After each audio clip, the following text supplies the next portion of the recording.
Hilton brings you new ways to stay, with experiences that let you capture the glory days. Introducing the Graduate Hotels. Each inspired by local college towns, these stays are always original and never boring. Get in touch with traditions all across the country and enjoy a stay that's a class above the rest. Book at Graduate Hotels with Hilton Honors Points at Hilton.com. It's a win-win. Hilton, for the stay. This episode is brought to you by Indeed. When your computer breaks, you don't wait for it to magically start working again. You fix the problem. So why wait to hire the people your company desperately needs? Use Indeed's sponsored jobs to hire top talent fast. And even better, you only pay for results. There's no need to wait. Speed up your hiring with a $75 sponsored job credit at Indeed.com/podcast. Terms and conditions apply. This episode is brought to you by Walmart. New beauty is in bloom at Walmart, and it's all about springtime radiance. From Drybar, Tula Skincare, and hundreds more available online, Walmart has the premium brands you want and this season's on-trend products for flawless, glossy hair and hydrated skin. Big name beauty brands? Check. The things you love? Check. Find trending spring beauty and all you need to look and feel gorgeous at Walmart, on app and online.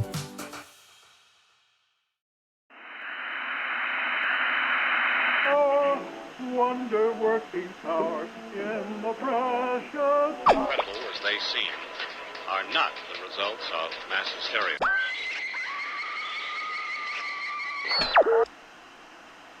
You may wish to adjust the dial. You're currently tuned into the wrong station.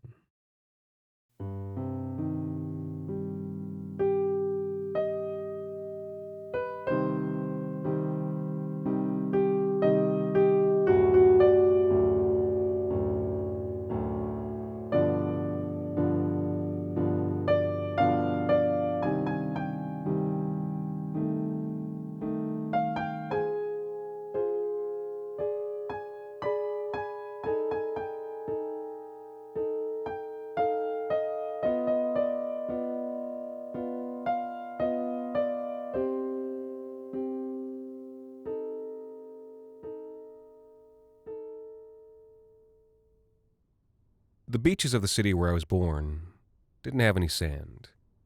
They were made of round gray rocks and loose rubble. They were beaches for gray, windy days in the spring or fall, beaches to clamber over in heavy boots, beaches where you tried not to twist an ankle while the wind made streamers of your damp hair. They weren't places where you swam. They were places where you sat with your coat around you, looking at a blank horizon. Sometimes you might find a piece of sea glass, polished smooth and green as a lady's eye, or an enameled tile sherd, worn to terracotta at the edges. You could make out parts of a pattern sometimes, blue faience from some kitchen wall that used to be warm, some home 100 years ago where women poured black tea, smoking from the kettle spout, to some waiting porcelain cup. That cup, now gone, would warm the hands around it. More than tile and sea glass, though, the beaches were made of shattered cinder blocks and broken bricks and twists of rebar rusting reddish-black. For 230 years, my city has smashed its own face and dumped the rubble in the lake until the rubble rose above cold water in hills and sweeping dunes. Once, in late autumn, I found a piece of bone out there. It was human bone. I knew that instantly, without having any idea how I knew. It was very small and weathered white, broken at one end and worn smooth. I could hold it easily between my finger and thumb. After studying it for a while, I stood and cast about for further remains, still holding that pale shard as if I could hand it back to the person who'd misplaced it. I shifted cinder blocks with my foot. I crouched and used the fingers of my free hand to sift through softnesses of worn brick. I spiraled out from the site of my find, scanning every nook and cranny with my eyes. I didn't find anything else. Maybe there was nothing else to find. Or maybe the rest was buried under 3, 10, 15 meters worth of broken homes. By this point, the wind had risen and was moaning across the shore. As I searched, the waves deepened their troughs and sent rolls of freezing spindrift up the beach when they crashed. I wasn't dressed for it when the rain came sideways. I ran away. The bus home was crowded, and I wedged my body into one of the black back seats and fumbled with the piece of bone as I worried loose a scrap of my satchel's lining to wrap it in. The lady beside me, an immigrant, noticed what I was doing. When she met my eye, I shrank from the challenge, the curiosity and fear I saw in hers. I turned my body away and said nothing. When I got home to my second-story apartment, I unfolded the piece of bone and placed it in an old silver dish which had once carried pats of butter on my grandmother's table. More recently, until I dumped them out, it had been home to a handful of loose coins and safety pins and crumpled receipts and dice. But I thought a silver dish seemed fitting for the bone. It seemed dignified and proper. My roommate and Hagen were in the kitchen at the time, brewing coffee on the stovetop with a Bialetti. When I called them in, we all stood around, looking at the bone and speculating, drinking our coffee black out of cracked mugs. My roommate said, "It can't be a human bone. It's much too small." "Unless it belonged to a child," said Hagen. "It couldn't have." "Why not?" Because I don't even want to think about that. Therefore, it can't be true." I asked them how old they thought the bone was. "Looks old to me," I said. "But it was on the beach. Even bricks and cinder blocks get worn down in a few years." "True," said my roommate. "Could be 100 years old." "Or 6 months," said Hagen. The next night, I had my 2 friends, the married one and the unmarried one, over to play cards. We sat around the creaking kitchen table, flipping over the waxed and black-backed slips of paper, the dead kings and queens. We were drinking warm cans of 50, and the bone shard sat beside us on the table, like it was standing in for an absent fourth. We tried to talk about other things, but the silent shard kept calling attention back to itself. "You know who'd know something about this?" said my married friend, leaning over the dish and touching the shard gingerly with his fingertip. "Annika would." Even hearing her name made me uncomfortable. My 2 friends shared a glance. But, of course, my married friend was right. Out of everyone we knew, Annika was the only one who'd be able to make an educated guess about the bone. And so, despite my misgivings, I called the next day to invite her over. I had to be vague, though. People tend to get a certain way around human remains. I don't know how she read my invitation, but I could tell it was strange for her when she arrived at my door the next day to find Hagen and my roommate and my married and my unmarried friend all drinking coffee and speaking in low voices around the table. Once, you understand, there had almost been something between Annika and me. I showed her the piece of human bone. I had folded up a piece of warm green cloth beneath it so that it didn't have to rest directly on the cold silver. Her mouth slanted in an unusual way as she looked down into the dish. "This is what you called me for?" I really should have known it would be something like this. The others laughed. Well, I didn't really see what was so funny. But when Annika picked up the silver dish and held it to the level of her green eye, I could see that its mystery had captured her, the same as it held the others. Annika was a pediatric doctor, but she had studied to become a forensic pathologist at the National Academy. After a moment, she put the dish back down on the creaking table and stood back with her arms folded. "This is a human bone," she confirmed. "A bone of the foot, a 5th metatarsal." "But it's so small," my roommate protested. Annika just looked at her. My roommate's face fell as she remembered that Annika was a pediatric doctor. I said what we were all thinking.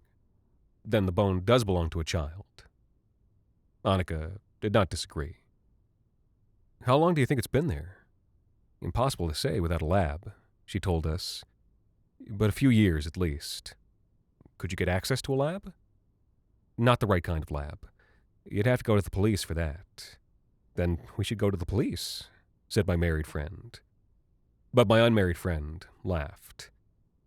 Police are not trusted in my city, and for good reason. It was not so long ago that they would drive homosexuals and prostitutes and unionists and vagrants down to those same beaches in the wintertime. They would beat them there, sometimes so badly that they would not be able to make their own way back through the cold. Similar things, I promise, have happened where you live. My unmarried friend asked the married one, and what are the police going to do about it? Go and poke around the beach? Will they even do that much? My roommate suggested that they might bring an excavator, but Annika had some experience in these matters, and she smiled sadly, shaking her head. With what budget? Their own? That would not be like them. But with a dead body, surely. But it's not a dead body, Annika said. It is a small piece of bone that no one will claim. It could be 100 years old, they'll say. It could have washed up from the other side of the lake. It could be landfill from a dug-up graveyard or a demolished medical facility. There are 100 reasons they will say they don't have to look into it. Trust me. She said in a gentler voice, I have seen this kind of thing happen before. The argument rang true to every one of us. I said, well, then it's up to us to find the evidence, isn't it? Something that shows it's worth looking into. Something they can't ignore. The rest all looked at me. Based on their faces, I must have said something insane. It was late in the season now. Soon, and maybe only in a few days, the cold rains off the lake would turn to snow. But then, Annika said something surprising. All right. She was not looking at me, but at the little dish of bone. All right, we'll come with you. She spoke for all of them, and though I expected Hagen or my married friend to object, neither of them did. Like Annika, the others were all looking at that lonely shard of fifth metatarsal. Its authority was silent, but heavy. And so, the next day, we put on our heavy coats and heavy boots and gathered whatever rusted gardening equipment we could find in the mushrooms and half-rotted landlord sheds of the buildings where we lived. We gathered at my apartment and rode the crammed bus down together. It was dim inside, the black silhouettes of so many bodies blotting out the gray, rainy light.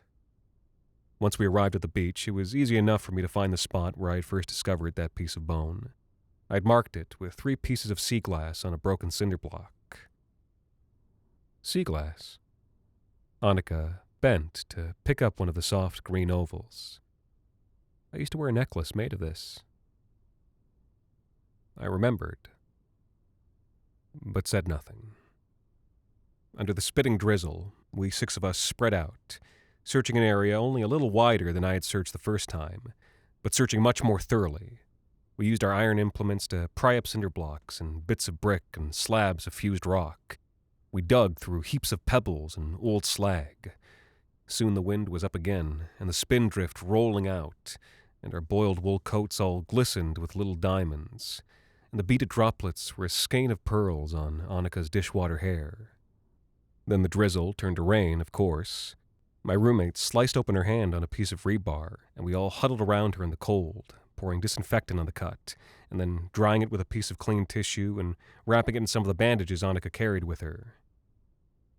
We kept searching. We found nothing. Someone suggested going home, but I ignored them conspicuously, and so we kept searching until the day began to dim. By then, my friends were all shooting glances in my direction. Are we ready to stop now? No? Then how about now? Or now? But I ignored every glance, sweating heavy in my shirt sleeves in the rain as I pried up rocks with my square-head spade and filtered through pebbles with my fingertips. I can't really explain why the shard, why its silent authority held more sway over me than it did the others. It's not because I'm a better person, I can promise that. Maybe it's because I'm a worse one. All the others are connected somehow. To something, anyway. Hagen and my roommate have each other. My married friend, his spouse, and newborn child. My unmarried friend is wedded to the city's nightlife. They flit from pool to neon pool of light, finding family anywhere they go. While sometimes I, their shadow, haunt their footsteps. Never unwelcome, but never truly home. Of the others, Annika was the most like me. She had thrown herself into a career synonymous with purpose. But you could tell from her sea glass eyes that she was still lost amongst the gray rubble, the worn bricks and vague, suffusing sadness of the city where we lived. That yearning was what had first brought us together, and then drawn us apart. But even she stopped searching in the end. I went on wild among the rocks, alone as the day dimmed, the others watching from a short distance. There was a piece of string tied round that piece of bone, and it ran off through the fog to the source of my estrangement. And if I could only find... A voice called out to us. "Hey! Hey you, down there!" We looked up. A police officer, wrapped in his dull coat, was picking his way down through the wreckage of brick and cinder. Up on the parking pad above the beach, his partner waited by their cruiser, huddled up against the rain. "What are you doing?" the officer shouted. My roommate called back across the wind. "My friend lost something. We're trying to find it." "You're damaging the beach." The officer waved his arm. "You have to stop." We looked around at the sea of rubble on every side, and then at one another in disbelief. "Your friend can report it at the nearest station." The officer was angry with us, though there was no reason to be angry. It was bizarre. "But you have to stop what you're doing and get out of here now." "We're not doing anything wrong," Hagen began. "It's damage to public property. I'll have to arrest you all if you don't leave right away." My friends looked at me. They shrugged. They didn't like being told what to do, but they were ready to leave. They had been for some time. And, in truth, finally, so was I. "All right," I shouted back. "We're leaving." That cruiser followed us to the bus stop, then sat watching us with tinted eyes until the bus arrived. Once again, the bus was packed, the smell of wet wool and fleece pressed against your eyeballs as you tried to keep your balance against the lurching, shaking of the vehicle. I invited everyone for coffee back at the apartment, but Hagen and my roommate had dinner plans, and my married and unmarried friends had their own worlds to get back to. They all declined politely. But Annika said, "I'll come." When we arrived back, I brought her a towel to dry the pearls from her hair, and then made us coffee on the stove. Black, but with a little cinnamon this time. We talked idly for a while. Local politics, the climate, war, things like that. At last, she glanced down at the piece of broken bone, on its green cloth and its silver dish atop the creaking table. "You're wondering about that police officer," she said. I was. I nodded. Whether he cleared us out because he knew there was something there to find, or whether he did it to just throw his weight around. I asked, "What do you think, Annika?" She puffed her cheeks and breathed out, staring at the dull ceiling light. "I think it would make the story very neat," she told me, in a way that you and I would both find helpful. "Forget about helpful," I said. "What do you think is true?" She looked at me evenly. "I think the truth is we will never know the truth."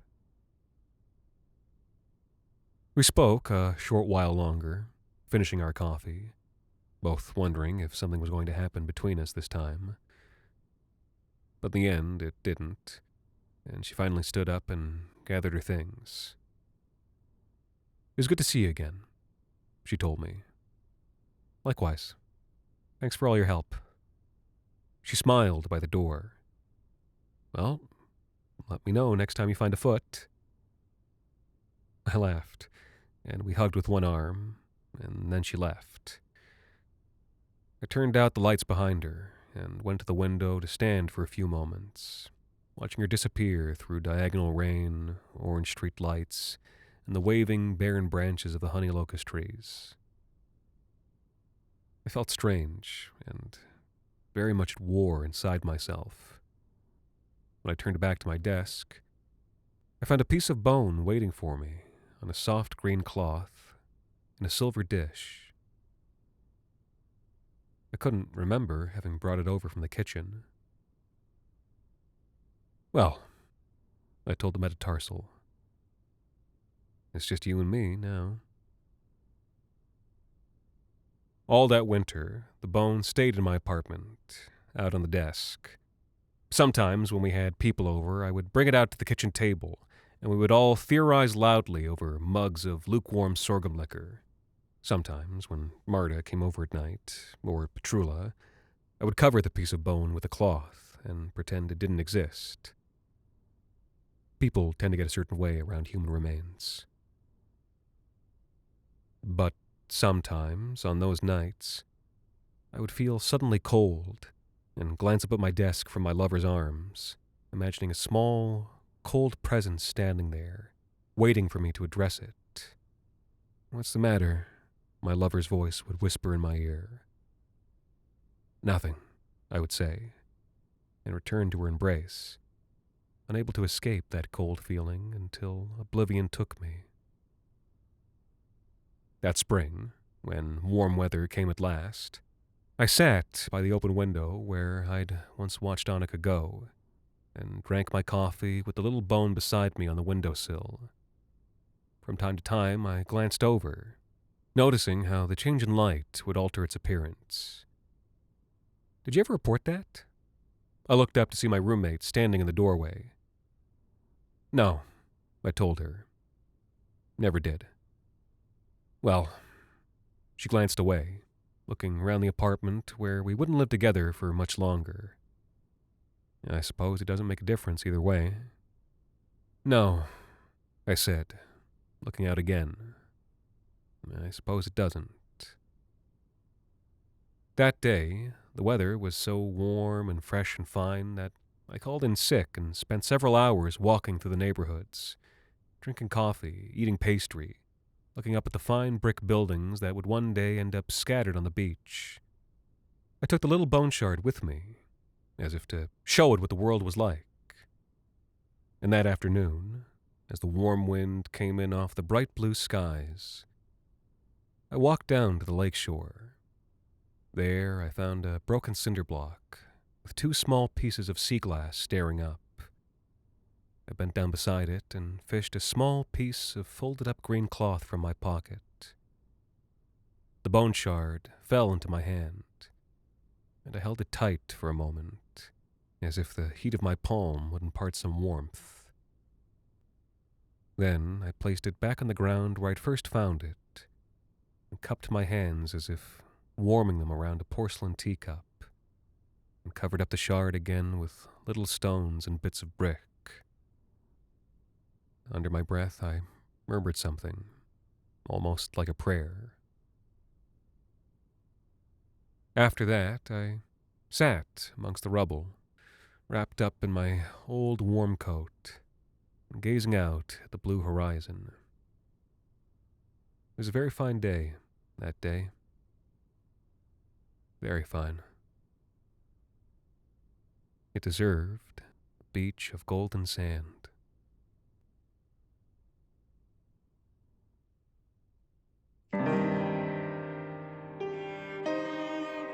The Wrong Station is made possible with the generous support of our listeners on Patreon. Visit today at patreon.com/thewrongstation. You can also support us by leaving a rating and review on iTunes, Spotify, or wherever it is you tune into the show.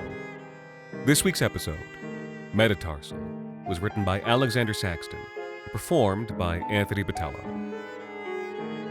Thank you to the Habes, Baby Pie, Janelle Peoples, Archibald, Abigail Abramovitz, Lollop Torrid, and Trizbez for helping us keep the lights, well, off. The Wrong Station is co-produced by Alexander Saxton, Anthony Botello, and Jacob Duarte Spiel, with music composed and performed by Alon Citron and arranged for the viola and performed by Viola Schmidt. You can follow The Wrong Station on social media at The Wrong Station and email us at thewrongstation@gmail.com. And until next time, thank you for listening.